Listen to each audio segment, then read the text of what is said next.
You're listening to the Whole Church Podcast. Our efforts to educate and unite the church are made possible thanks to our sponsors on Captivate and on Patreon. You can get bonus content of our show on either of those platforms or on Apple Podcasts with a private subscription to the Amazal Ministries Podcast Network. Acts 18:24 through 28 in the Christian Standard Bible say, "Now a Jew named Apollos, a native Alexandrian, an eloquent man who was competent in the use of the scriptures, arrived in Ephesus. He had been instructed in the way of the Lord, and being fervent in spirit, he was speaking and teaching accurately about Jesus, although he knew only John's baptism. He began to speak boldly in the synagogue. After Priscilla and Aquila heard him, they took him aside and explained the way of God to him more accurately. When he wanted to cross over to Achaia, the brothers and sisters wrote to the disciples to welcome him in. After he arrived, he was a great help to those who by grace had believed, for he vigorously refuted the Jews in public, demonstrating through the scriptures that Jesus is the Messiah."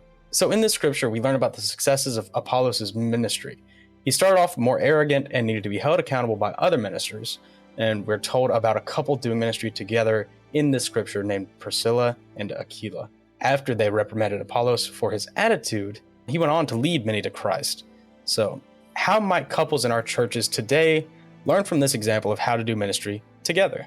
Yes, I love this question because it really alludes to how, couples and marriages and just the fact that God brings us together. It's not just, the world says it's just to make you happy or fulfill you, but it really is for a broader purpose, for his church and to sharpen each other like iron sharpens iron.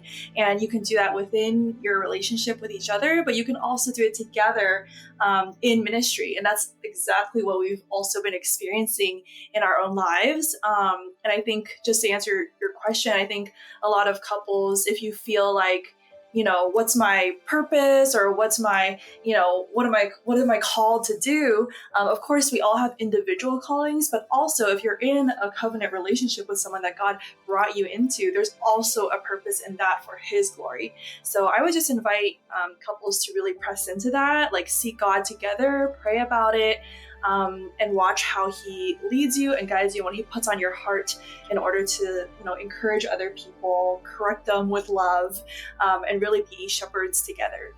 Yeah, I also think it's more fun to do ministry together. Yes. And there are obviously pros and cons with everything, but it's fun. And each person has something unique, unique personalities, unique talents and gifts. And that really just contribute to the global mission to make disciples and to also disciple other believers as well. Awesome.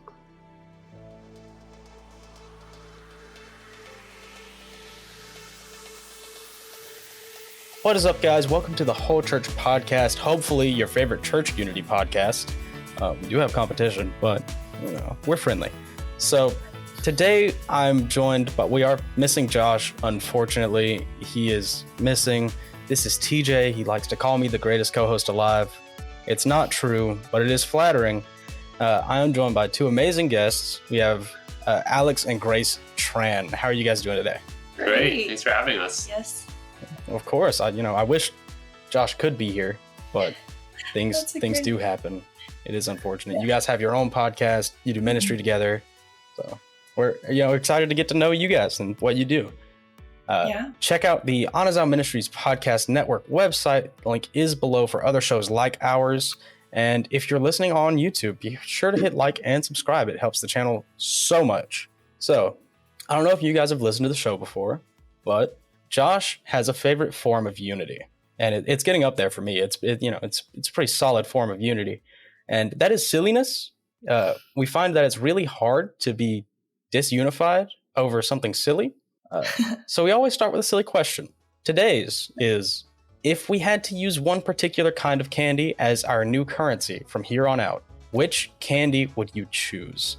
And we always go first, so I will. And I'm gonna go with probably candy corn. I feel like candy corn is hard enough to produce at home that the forfeiting wouldn't be too big of an issue. There's not too much candy corn. Inflation wouldn't be that bad. No one's gonna eat it because it's candy corn. So that's I'm gonna go with candy corn. That's a very thought-provoking question. It's multifaceted. There's actually a lot of things to consider. Oh, yeah. Yeah, but I think for me, well, at first I was thinking my favorite candy, which is trolley eggs, which is very hard to find actually, but my college friend got me addicted in college to these little tiny sour eggs. But I realized if that was the currency, I would eat them all and then I would have none. So probably a wiser choice would be something that doesn't melt as easily and that I wouldn't want to eat all the time if I was holding it. So the first thing that just comes to mind is like those really hard rock candies that are like really hard to chew. And so it would just, that would like demotivate me to eat it because it's just not pleasant. And it's harder to melt, hopefully. But Yeah. that's fine. Yeah. What about you, Alex? You know, this is a very interesting question because I actually don't eat sweets, and that includes candy. Me neither. Oh, cool. Josh wrote this. I would have to, if I had to choose one, it's not really a candy, but I like mochi. It's Okay. just, I don't know if you ever had it, but it's like, Yeah. Think out of the box. yeah, it's kind of stretchy, it's kind of chewy, and I think it's just great currency to have. No, that's a good answer It's in your because you pocket. can make different sizes of mochi, and then we can have our different denominations of currency that way. Yeah, exactly. A second I would pick that came to mind is I used to eat a lot of Kit Kat bars growing up, and I just think they're a great currency because currency is divisible and Kit Kat bars are Oh, you divisible. break it. Yeah, that's Wow, why that's really clever. I mean, that's more than one candy, but I had to say. Smart. I'm craving it. You really get as many. If you just want to keep talking about it, you can. That's two good answers. Two really good answers. Thank you. Good question. Thanks, Josh. Yeah. Thank you, Josh. So, for the actual part of the show, when we start the real show, we have found that sharing one another's stories really is helpful for engendering unity. And so, Alex and Grace, would y'all mind sharing some of y'all with us about your faith journey and relationships with the church? Yeah, it's a really big question. So I'll be really high level, and you can feel free to ask questions. But I actually didn't grow up in the Christian church. So I grew up in a Catholic church. So I went to mass with my mom, but growing up, didn't really understand it. For me, as a kid, it's kind of boring, just because I didn't quite understand it. It was more of like something traditional that we would go to. But as I got older into my teenage years, my parents sort of separated a little bit. Not like marriage-wise, but just they seemed to drift apart a bit. So I got to spend a lot of time with my dad, and my dad was and kind of still is, atheist. And so as a young kid, you're very impressionable, including me. So I became a very staunch atheist, and I remember Christians evangelizing to me, and it was just such a turnoff to me that I wanted to debate with them. Obviously, I don't do that now, but I was just standing up for what I believe was true. And then fast forward until college, I was probably 19 or 20 years old. My ex-girlfriend at the time introduced me to a Christian church, pretty popular one, called Saddleback Church in Southern California, pastored by formerly Rick Warren. And that's where I really got introduced to the Christian church. When I went to my first service, it was just really relevant to me. And I thought, oh, this is not as boring as I thought. So yeah, it just kind of hooked me and really opened up my perspective to what the church could look like. And so that really began my journey to exploring faith more and just asking the hard questions. And then another pivotal point was when I did an internship in New York. One of my coworkers invited me to go to church. I went with them, met some really great people there, and really, really started diving deep more and just asking the hard questions like, who is Jesus? What is salvation? What is sin? The very fundamental questions of the faith. And that's where I decided to give my life to Jesus, got baptized, and that was all in 2013. And since then, I developed a passion for integrating my faith with work. So for me, I work in tech. So I'm always looking for ways to really share the gospel, share my faith with my coworkers. Had a lot of fruit as well in those endeavors. And then, a few years before this, in 2023, I met my wife, Grace. And obviously, for all the married folks, your life changes when you get married for the better. Good add-on at the end. Yeah. Yes. Okay, so what about you, Grace? What's your story? Yeah, well, first of all, I'm just amazed. I'm always amazed at Alex's ability to high-level summarize, so I will attempt to do the same. So for me, I actually have a lot of parallels. Like, we both have a lot of parallels in our journeys, even though we only met like a handful of years ago. I also grew up not going to church. My mom was like nominally Christian, but we didn't really talk about it much at home, especially because my dad to this day still is pretty agnostic and staunch agnostic, not into religion at all. So yeah, I grew up just knowing like, okay, there may be a God. Like sometimes my mom tells me to pray when I'm anxious or when I need help on a test because I'm like cramming right beforehand. So it's just very compartmentalized and abstract for me.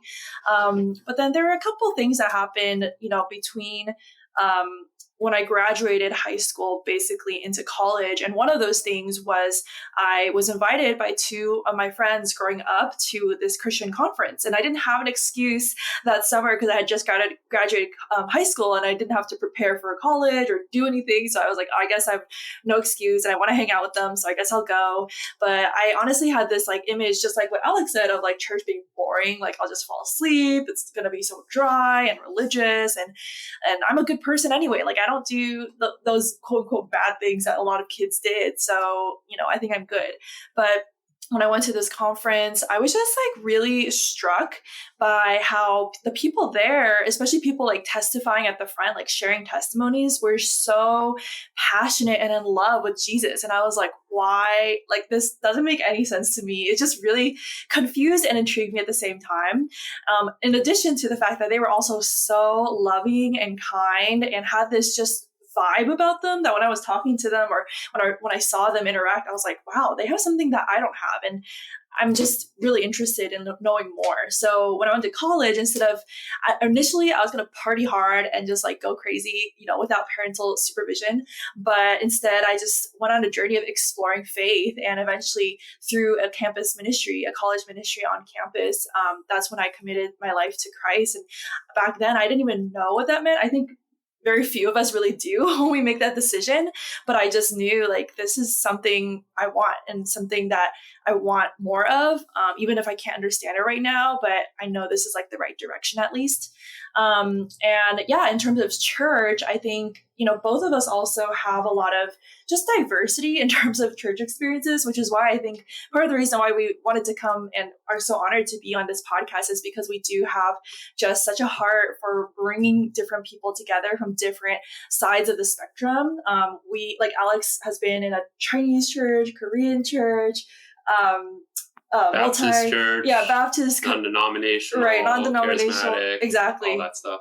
Yeah. And then for me, same thing. Like I, starting in college, went to a more charismatic church, but then when I moved to Australia, I went to more of a slightly more Anglican, like conservative church. And then when I traveled to different places, I would always visit many different churches of all different denominations. And it was just so beautiful to see like God is so present and active, no matter what, how people express their faith, and He is everywhere. So yeah, that's a little bit about us. Yeah, that's actually one of the things we really like about doing systematic geekology. Check it out if you haven't.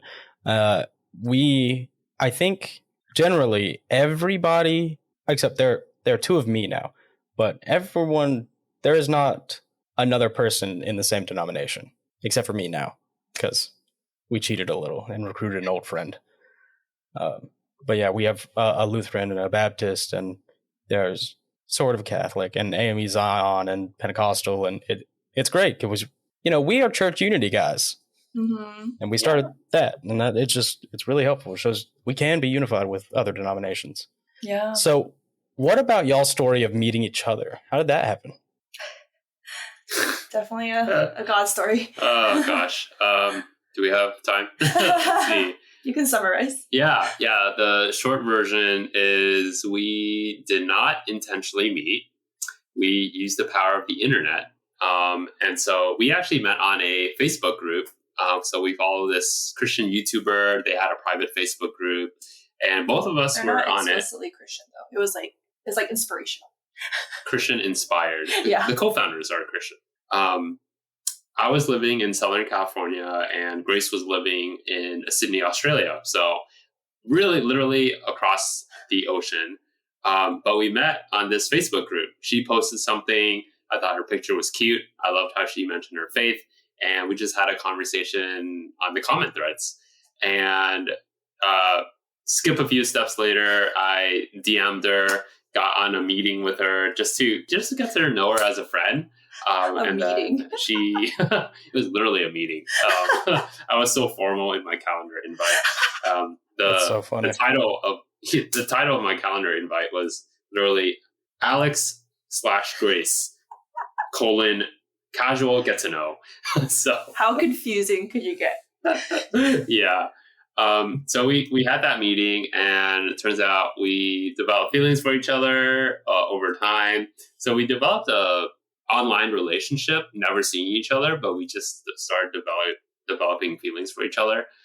And then my friend encouraged me and said, "Hey, Alex, if you're serious about this woman, you better go pursue her." So I booked a ticket to go to Australia to meet her in person to validate if she was real.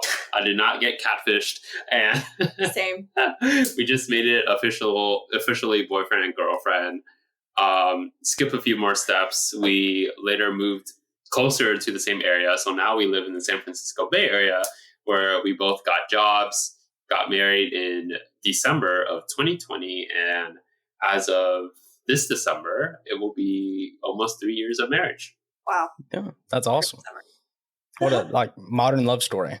Your first conversation is just out there forever for anybody that's in the private Facebook group. Right. But Yeah, that's exactly. super cool. So what about the church you guys attend now? What makes it special? Yeah, well, this is a very interesting question in this time because, first I'll start with the basics. So when we both moved here to the Bay, which also was just so God, he opened doors and led the way, and we were praying the entire time, God, how are we going to close the gap? What does this look like? Who moves where? What about jobs? And so that's a whole different testimony. But basically, after we both got here, we realized we wanted to find a church in this area locally together. It was really difficult for me because I was really integrated with a church that I had been going to before I moved to Australia, but in a different part of the Bay Area.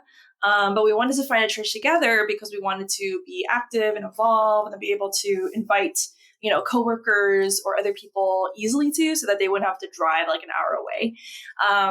And so that started a whole process. And I remember when we first visited the church that we're a part of, we church hopped a bit. And then this one, we just left being wow, they are so aligned with our hearts of being mission minded, not just, do church things, but go out and be a light in your workplace, in your family, in your neighborhoods, wherever.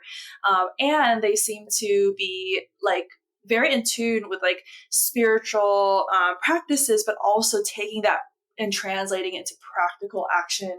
How can you actually live this out? Which is the whole premise of our current podcast that we host right now too.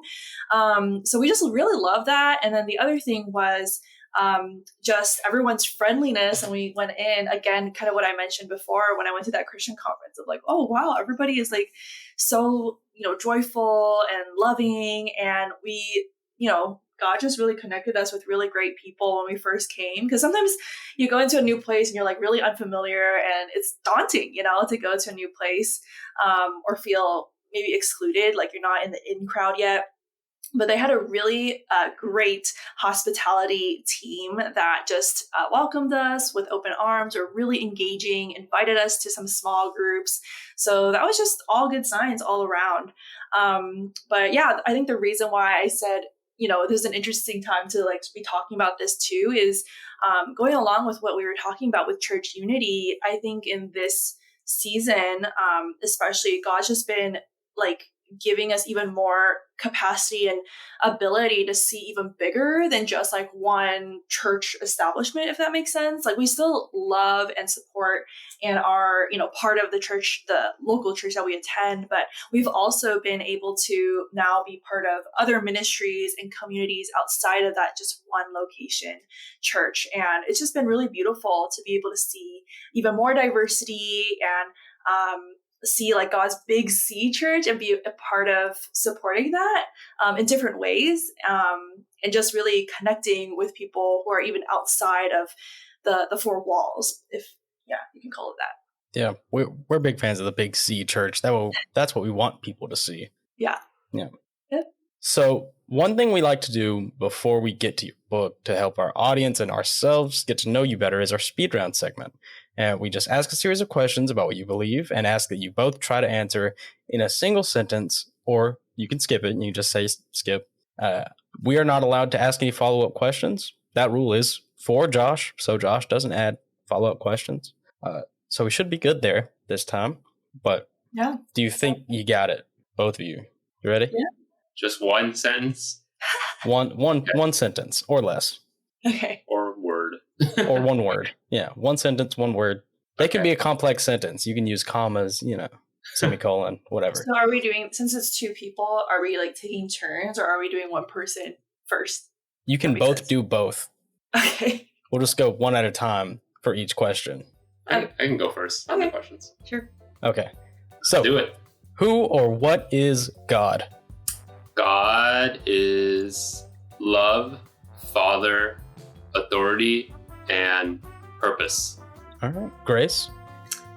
I was going to say God is Father, and he's unconditionally loving, accepting, compassionate, but also worthy of our whole lives. What is salvation? Salvation is being saved from the punishment of sin and living for eternity with God. Yeah. Salvation is something that only Jesus could accomplish, and not something we can do on our own strength. What is the significance of baptism and the Eucharist? I don't know enough about the Eucharist, but I'll say the significance of baptism is a declaration of faith, and personally to show the world that you're not ashamed of your faith in Jesus. Yes, I think both the baptism and the Eucharist are powerful, not just symbolically, but also spiritually, and just remembrance too of what this signifies and meditating on that. What authority does Scripture have? The highest authority. Yes, I was going to say everything. Okay. So what authority does tradition have? Tradition is, I believe, man-made, and authority is loose. That's very nuanced.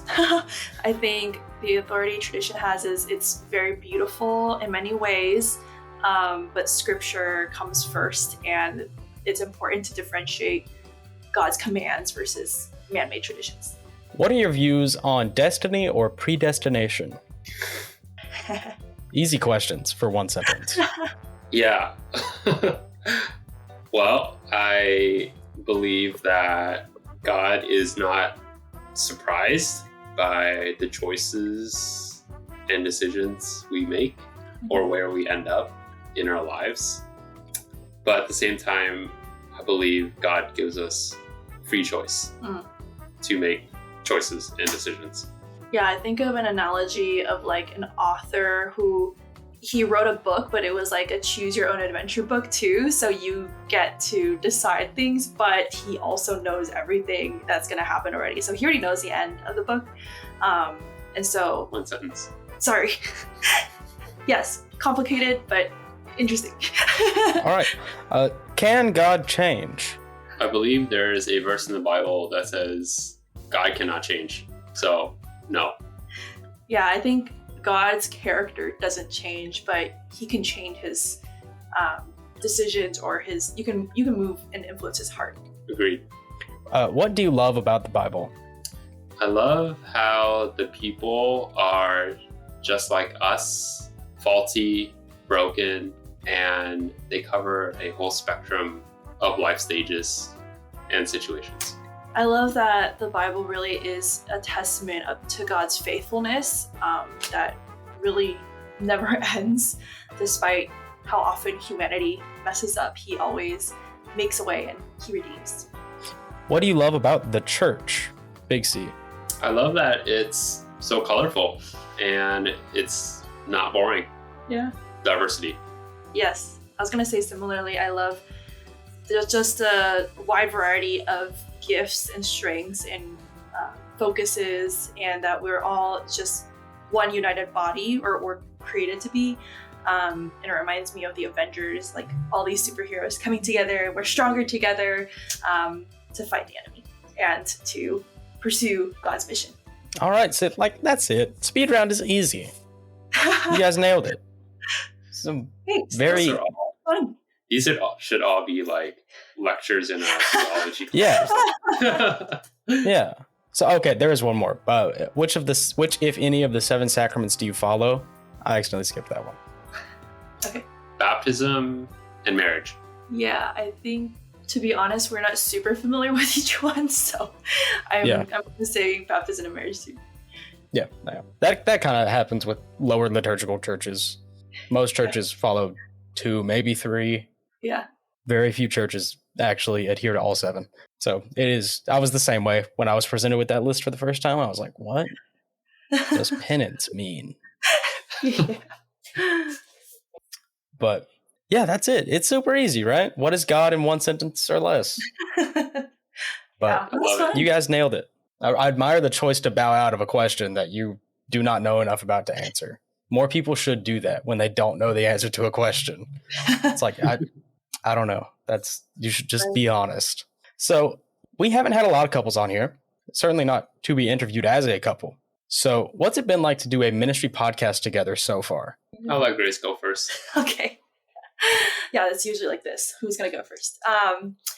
It's been amazing. I think Alex already alluded before, but yeah, doing ministry together as like a couple and a team has just been like a game changer. I think, even before we were recording, we were saying there's a lot to do when it comes to podcasting or business or ministry. And again, like, we're not meant to be on mission or fulfill God's purposes alone, like siloed.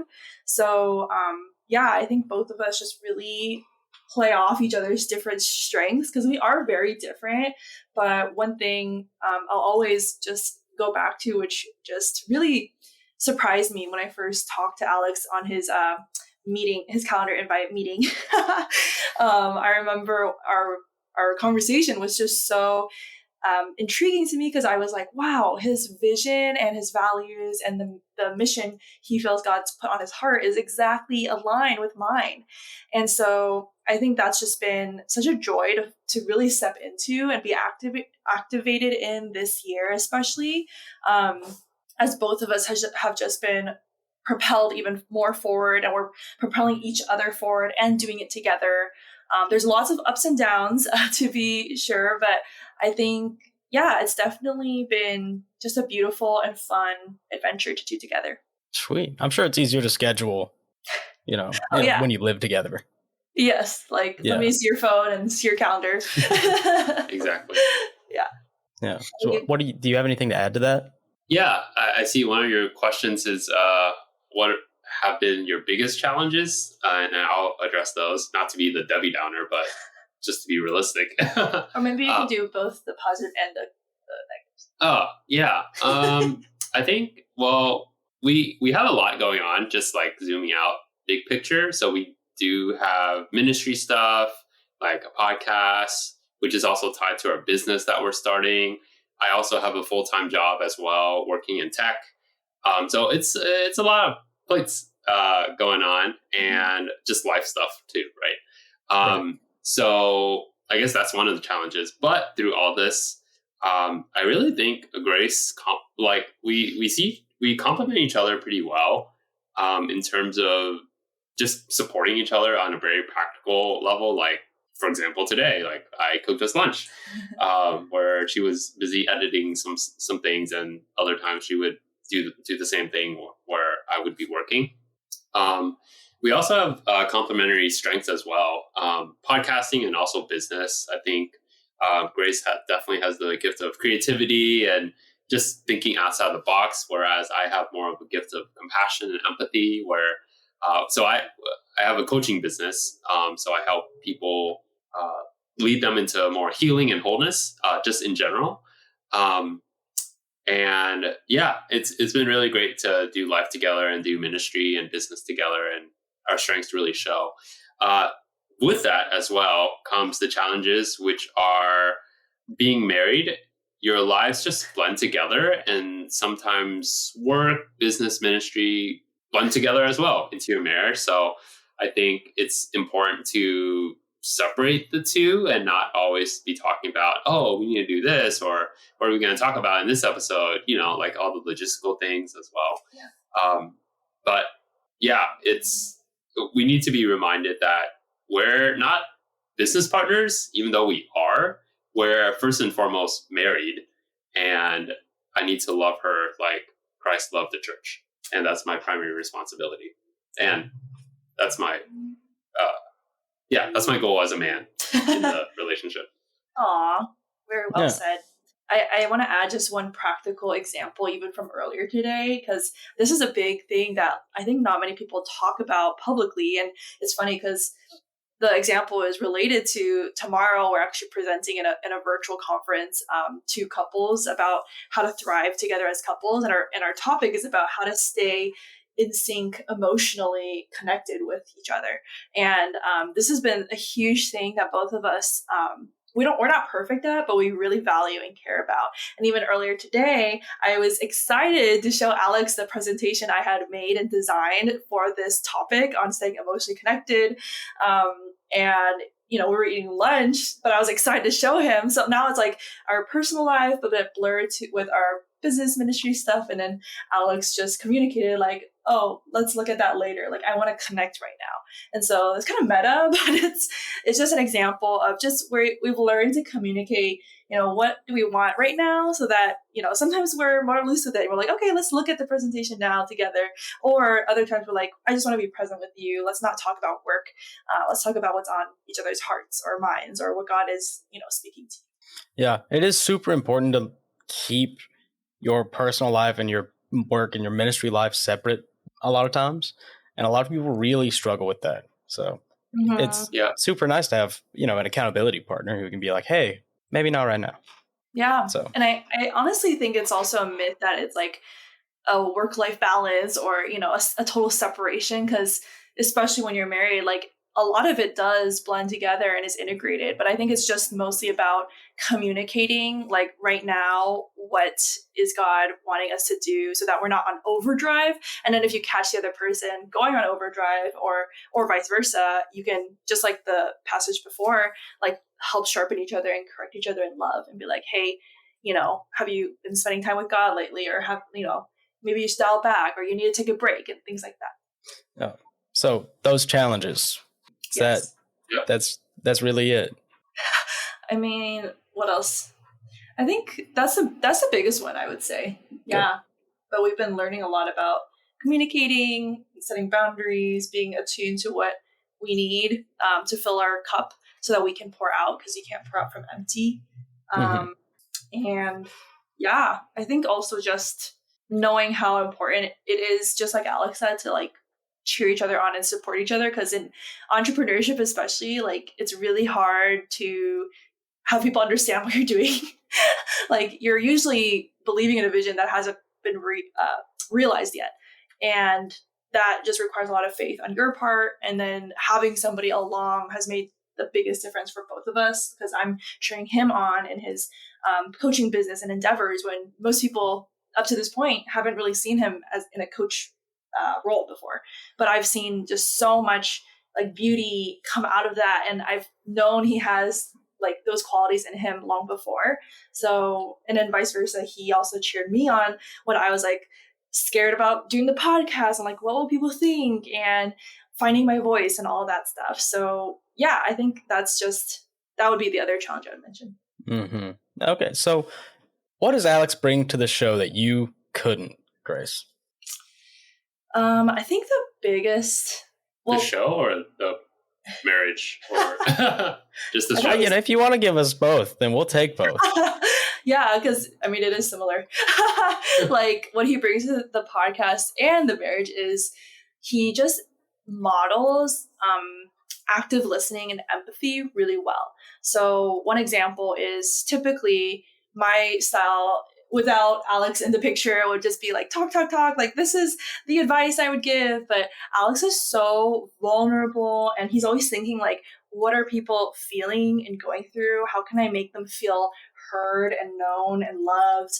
And I think he's able to create that space where it's just like meeting people where they're at. And we've heard a lot of stories from people who are like, wow, I when I listen to the podcast, I feel so encouraged and loved and not alone. And that's the whole goal, is to really speak to people's hearts and help them to know like, you're okay. Like we're validating your struggles because we've been through the same struggles. So yeah, he's super vulnerable. If anybody listens to our podcast, we get really real with our struggles, our childhood, our wounds and stuff. And I think Alex really just leads by example. And I've just learned a lot about that in our podcast and our marriage too.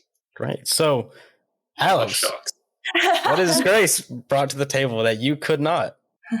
I mentioned it earlier, but I think her creativity and out-of-the-box thinking, Grace has always been known to be unconventional in what she does, and how it shows up the most in podcasting is just, oh, what if we talk about this? Or, like brainstorming topics that people think about or is not talked about very often. And then she's just a creative genius. Like she did all the branding and website and just many things that I'm sure I don't even know. So I would say like creativity and just out of the box thinking. Second is she has this knack for adding on to what people say. Whereas I pause too much sometimes. That's because I'm processing, yeah. But I also want to give them space and let them know that they're listened to. But she's just like, oh yeah. And that exercise where you say something and then the next person says, and blah, blah, blah, and blah, blah, blah, like improv. I think she's really good at that. I'm good at improv in conversations, but definitely not improv in like acting. Yeah. I have scars for that. Improv skills are good to have, especially if you have a podcast. Yeah, so, I agree. Yep. Yeah. That's definitely valuable to bring to the table. My friend Danny actually popped along at an improv show one time. I didn't think it was that funny, but we did go to the hospital with him that night because he popped along. No, I'm for real. He actually popped his lung. So at a comedy show? Yeah, at an improv show, at a college improv show. He laughed so hard. Yeah. Oh my gosh. Oh wow. It was crazy. That's crazy. Yeah. He's fine now. He's good. Okay, that's good. Wow. But that was insane. Yeah. Wow, that joke must have been funny. I don't even remember it. It was at a Christmas improv show. Wild stuff. So, what is the main purpose for your show and what inspired you to start? Let's unpack that. Yeah, we kind of alluded to it earlier, but it's really just born out of this heart. Well, there's a full story. If anyone's interested, it's on our website because we wanted to detail out and share the testimony of how God has literally been preparing so many parts to this podcast, like many years before it even happened. And in our own lives, even before we met. So if anyone's interested, that's on our website. You can check out the story tab.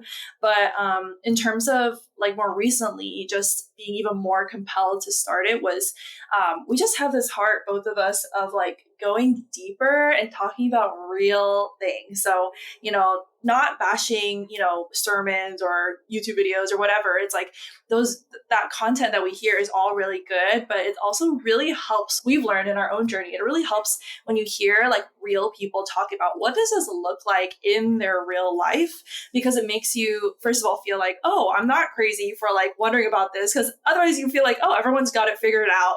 I'm the only one who struggles with having faith in my life.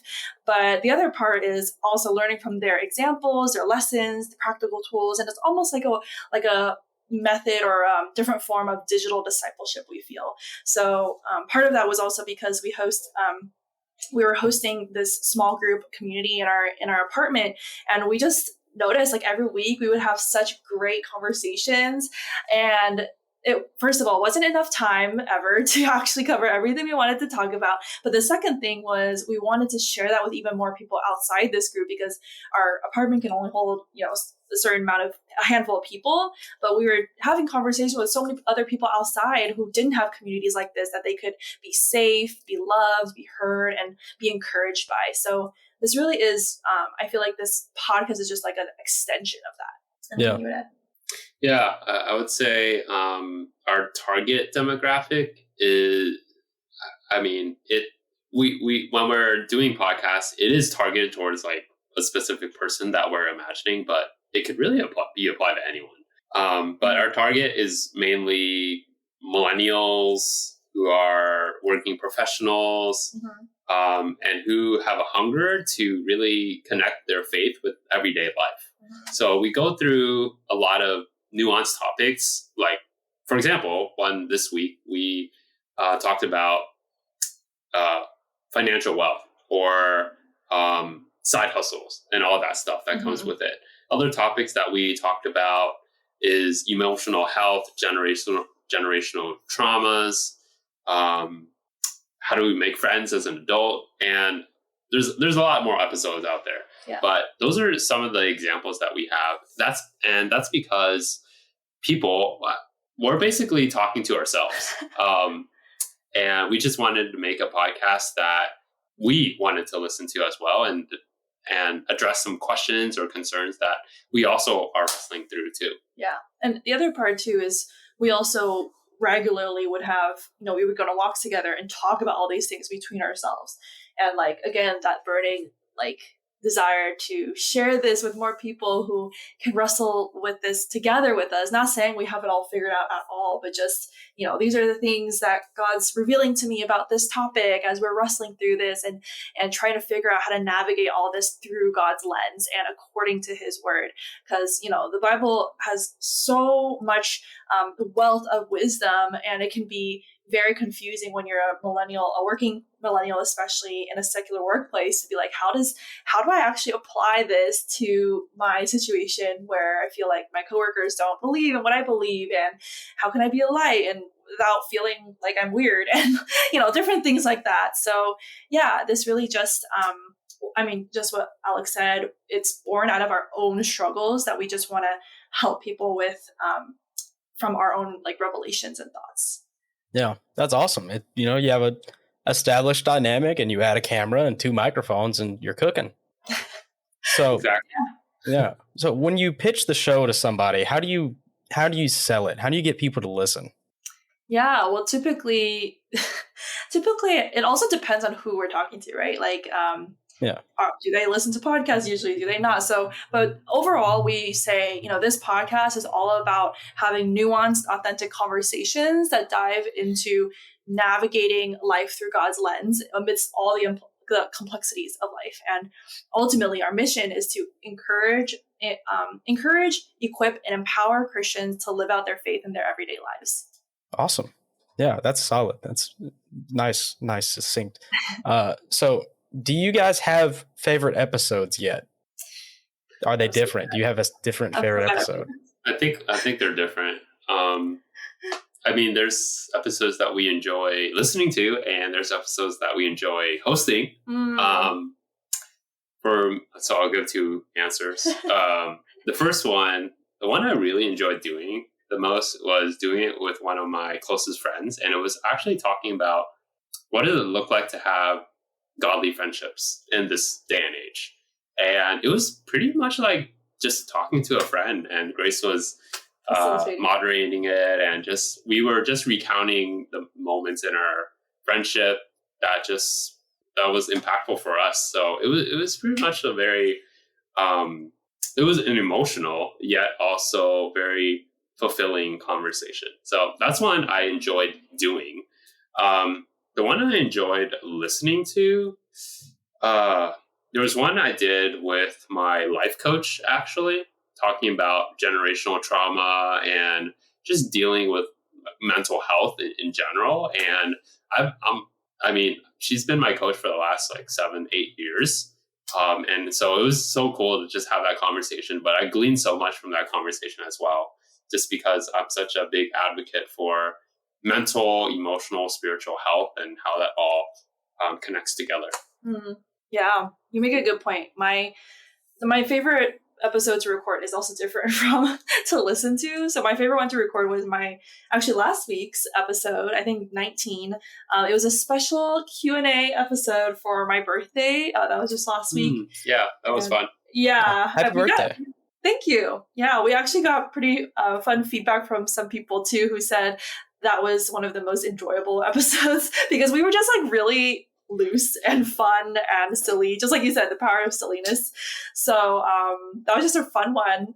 And the one I loved most listening to, there's honestly multiple, but I think the general trend are the ones that really challenge me. Like when I finish recording and when I'm like in the post-production and I'm listening to it, it's like literally ministering to me because it's challenging me and like, how can I go deeper in this area? And I would say all of them do that, but there are some particular ones with people who they are just so like on fire and authentic and genuine about living by faith in whatever area they're specialized in. So even this past week, episode 20 with a YouTuber named James Pelton, he talked about trusting God so much with wealth and, assets, resources, but also time, that he said he now prays more than he actually does work. And through that, he's actually seen more fruit because he can trust God with his time. And that theme has come up in multiple. The second one I think of is with my friend Christy Childers. We haven't released this one yet, but it's about supernatural productivity and how like the concept of time we think is ours to own and manipulate and maximize. But Christy also shared, she started when she was working at Meta, actually, she started spending 3 hours in prayer every morning and got her work done. Like, I forget what the statistic was, but a lot faster than she used to. So that just really challenged me as somebody who like wants to maximize my time and thinks I have to work more in order to get more done. And God's just been really ministering to me about trusting him more with knowing that I don't just surrender my resources and talent, but also literally my time. Yeah. Wow. That's extremely interesting, actually. So what have you learned while doing the show that you did not know beforehand? How much work it is to do a podcast. Just being real. Yeah. That's baseline. Overwhelm. And I think friendships start to show up in different ways. People who you think, well, it's kind of difficult to articulate, but there's friends that you expect, and this is only me, but just friends you expect to support you in certain ways don't, and people who you don't expect do support you in ways that you want. So I thought that was super interesting, just who's running along the journey with you. And yeah, I didn't know podcasts were so hard to do. It's time consuming, but it's good. Like scripting and even like your presence on camera. It's not just like, oh, let's show up in my PJs and record something. There's an art to it too. So it's a skill that we just had to learn. Yeah. Although Grace is a lot more natural at it than me. It's still an intentional effort. I think, what I meant, I agree. And I don't even think it's like difficult. It's just with anything in life that's worth like investing in, it's an investment. So you have to be committed. You have to be willing to get in the weeds and think very deeply and, just put in the extra, go the extra mile. And I think the misconception a lot of people have is, you just like get a microphone and it's done. There's like so much more to it. Not just technically, but also I would say for us, like the thought behind, okay, what's our purpose? What's our vision? Like, how are we trusting God in the process? And I would say for me, that's one of the biggest lessons I've learned doing this podcast has been trusting God to lead rather than the typical entrepreneur or like type A person mindset of like, this is what I want to do. So I'm just going to hustle. I'm just going to by my own strength and willpower make it happen. And there's nothing against hard work, but I think oftentimes even us as Christians, our tendency is to do things by our own flesh because we want to control everything. And we want to make sure we hit success, quote unquote, as how we define it. And so when we look at numbers and they're not as high or whatever it looks like, we get discouraged. But I think that's like been the biggest thing that God's been just continuing to stretch and grow me in deeper is knowing that number one, he is the most creative genius and the master of all business plans. So he's worth following and I can trust him with my time and strategies and execution and everything. And I won't go wrong if I just walk in step with him according to his pace and leading. And then that second part is knowing that success is not defined by perceived metrics that humans can measure, but defined by our simple obedience to whatever it is that God is inviting us to do. And he sees our hearts. So that's what really matters. It's very tempting to be like, I just want to like fast track my growth and get results right away that will make me feel good about myself. But oftentimes what God knows is best for us is not the fast track. It's the slow and steady process that refines us and challenges us, but really makes us grow deeper in him. And that's the real treasure of it all. Yeah. It's really easy to start a podcast and it's not very easy to run a podcast. Yes. Yeah. Exactly. Although starting is hard too. Yeah. Yeah. It's harder than everybody. I did not know it was that hard because Josh started this podcast. He did like 5 or 6 episodes without me. This is like the second podcast he started. He started Systematic Ecology. He started Dummy with Theology. And then he asked me to start one with, a different friend of mine so we could have another show on the On His Own Ministries podcast network. And I started and I was like, man, how has he done this many times? Yeah, exactly. And just with anything that you start, it's a lot of it's in your mind too. Like, will people respond well and will people understand and will it work? And, you have so many doubts and questions. So I forget who said it, but like somebody said entrepreneurship is like 99% a mindset, like spiritual game of believing that the vision that God's given you, it's worth pursuing. Yeah, I like that. So is there anything you get excited about when people interview you that does not get asked often that you like to talk about? This is our cheat question. Yeah, that's like the question of all questions. Yeah. It's a hard question. Just personally, right? Oh, yeah. Personally, entrepreneurially, business-wise, anything. Just something you never get to talk about. I like the question. Yeah, I like it. This has been asked of me rarely, but a couple times. But I like the question, what is one misconception people have about you? Basically, what do people misunderstand about you? Yeah. And what do people misunderstand about you? I think people misunderstand me for not caring because I tend to naturally gravitate towards being more reserved or quiet. I like to think of that as contemplative. I'm just a deep thinker, but sometimes, like especially in work meetings, sometimes I give off the impression that, Alex doesn't really care about this. Actually, I do. It just doesn't show. So I guess I need to work on that a little bit more. Yeah. And as a result of being quiet, people think that you don't have an opinion whereas I actually do have an opinion. So yeah, that would be me. How about you? Yeah. Honestly, that previous question was one of my favorite questions to get asked. Like, what have you been learning? What has God been teaching you? Like, that is always, love talking about that, because I don't know, I just have this like ingrained heart to share like what God's been teaching me in hopes that it can encourage other people too. And yeah, I think the only other question I can think of is like, how can I support you? That's not like an interview question. Ooh, that's a good one. Yeah, I think a lot of people, they'll ask you about things, circumstances, but not so much about like, how can I be there? Or like, what do you need? And actually demonstrate that they want to help. So that's always really kind and thoughtful when people reach out and they're like, what do you need? Is there anything I can do to support? Like, know that I'm here, and like no pressure at all either, but just genuinely showing that they care. Yeah. Well, is there anything we can do to support you? Oh, thank you. Thanks for asking.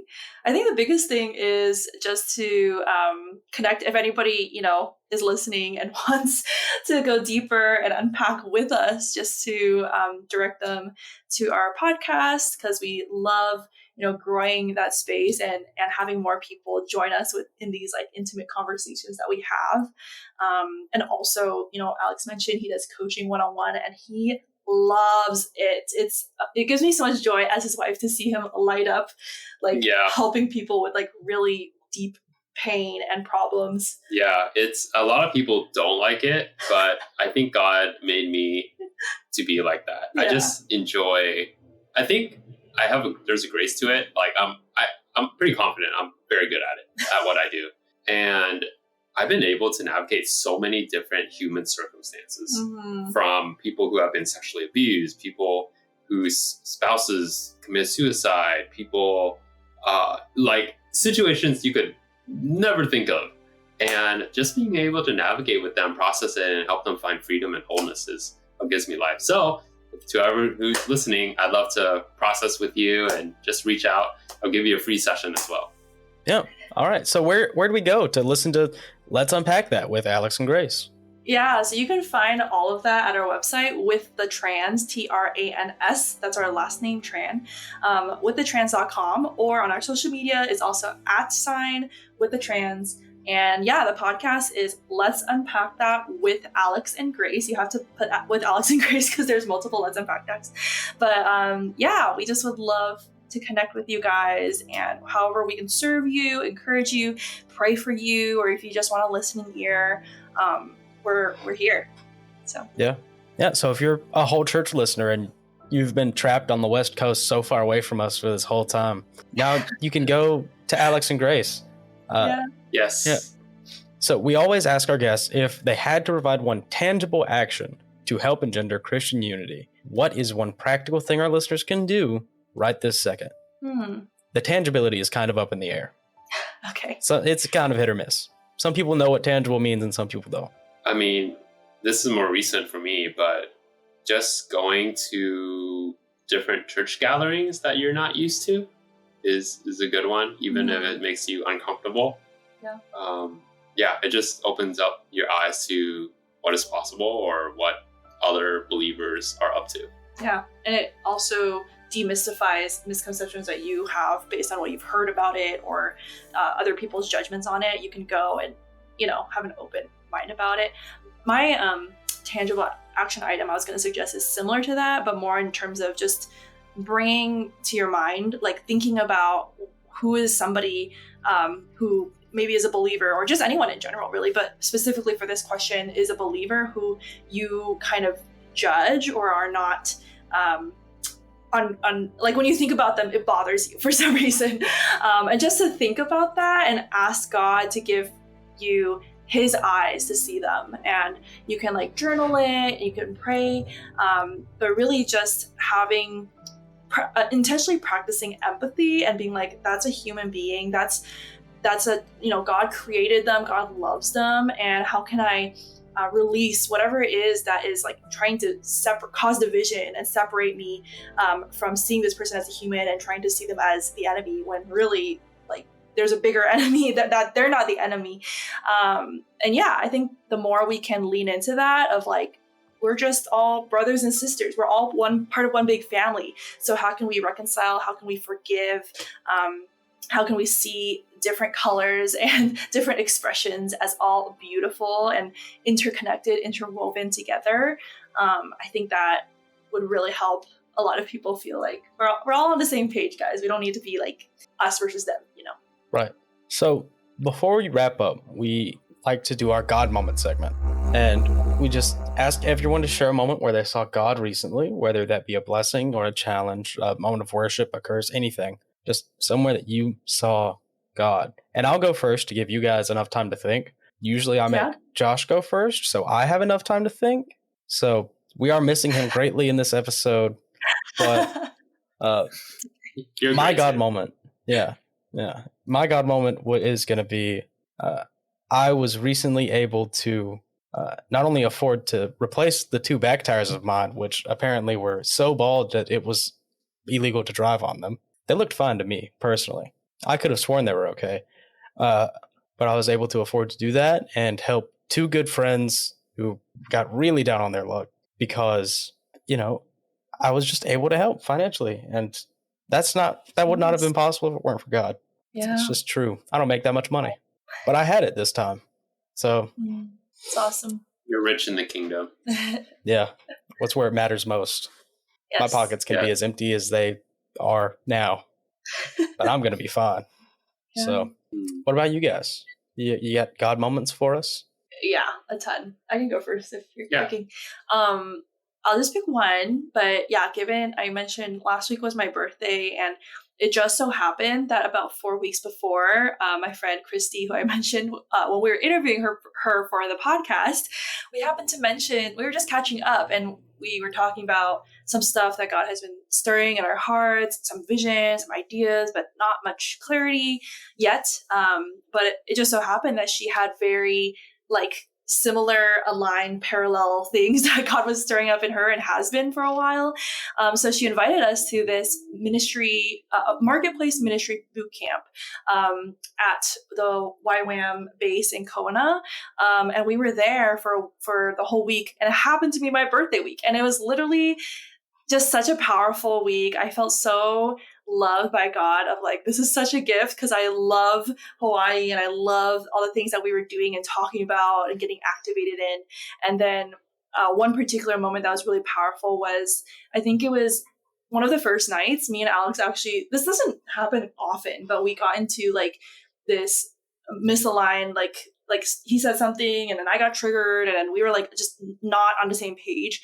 And it was related to this training that we were asked to give at the missionary camp to help equip more believers about podcasting and online entrepreneurship.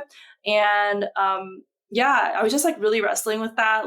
Why do I feel so off? And kind of feeling like this is also a spiritual attack, but I don't know. And I just felt very confused. But then that next morning, we went to the prayer meeting that we had as part of the boot camp, and just did not expect, everyone called us, or my friend called us into the middle, and everybody just laid hands on me and Alex. And everyone spoke prayers that were exactly targeting the very things that we had been struggling with. And it was just so specific. We didn't tell them any of those details, especially, about the previous night. And I was just bawling my eyes out. Before this, I haven't really cried that hard. It sounds kind of weird to say, but I just haven't been emotionally very available, I guess, in a lot of these worship settings that are corporate. I don't know. It's just been hard lately, but literally I just broke down so much, sobbing and just feeling so seen by God that he would send us all the way to this missionary base with these strangers we've never met who all could just speak God's love and truth and hope into our hearts. Yeah, that's great. I love to hear that. And I can relate. It's hard to open up in the more corporatized worship setting. Yeah. Mine would be +1 to that. But mine would be yesterday I had a client who I'll be ambiguous because of confidentiality agreement, but this person had went through serious trauma and just a type of abuse that I've never gone through. So I'm just wondering, God, how do I do this? I'm not even equipped to do this. I've never been through this type of trauma or abuse. Literally, I'm not really sure what to do. But throughout the session, it just clicked.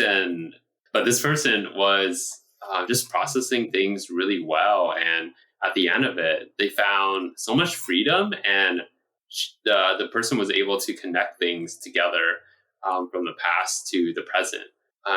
So I'm just really grateful that the session went really, really well, way better than I expected. And yeah, when people's lives are changed, then it makes my life better, or just happier. I didn't know how to say that. Yeah, it works. So if you enjoyed the show, if you listened this far, thank you. If you liked it, please consider sharing with a friend or an enemy. You could share with a cousin. Big fans of that one. We all got cousins. Hopefully we don't all have enemies, but you can also get merch on our store to support the show. You can support Let's Unpack That with Alex and Grace. And, check out other shows on the Honest Out Ministries Podcast Network, which is a mouthful. We just call it AMP, between friends, on the website in the show notes to find more thoughtful Christian or podcasts led by Christians. Not necessarily Christian, but you know how it goes. We hope you enjoyed it. Come back next week when Dr. Thomas Ord and Christian Ashley will be back to discuss differing views on the doctrines of hell. After that, we'll be taking a 1-week break from the show to get ready for our mini-series coming up on church art, our ecumenical aesthetics series, and finally, at the end of season 1, Francis Chan will be joining us. Someone has to tell him that. Someone has to invite him on the show that he'll not ignore. That's hilarious. When he agrees to be on the show, he will be the end of season 1. So we can't wait for that. We can't wait for you to be there. So thank you. See you next week. We can put in a good word because he's here in the Bay Area. Yeah. You guys go get Francis Chan and tell him we need him on the show. Okay. Yeah.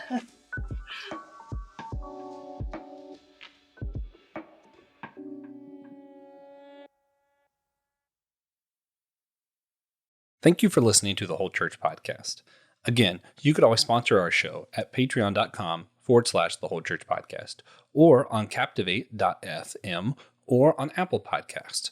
You can also leave us a one-time tip through Captivate. Thank you for listening.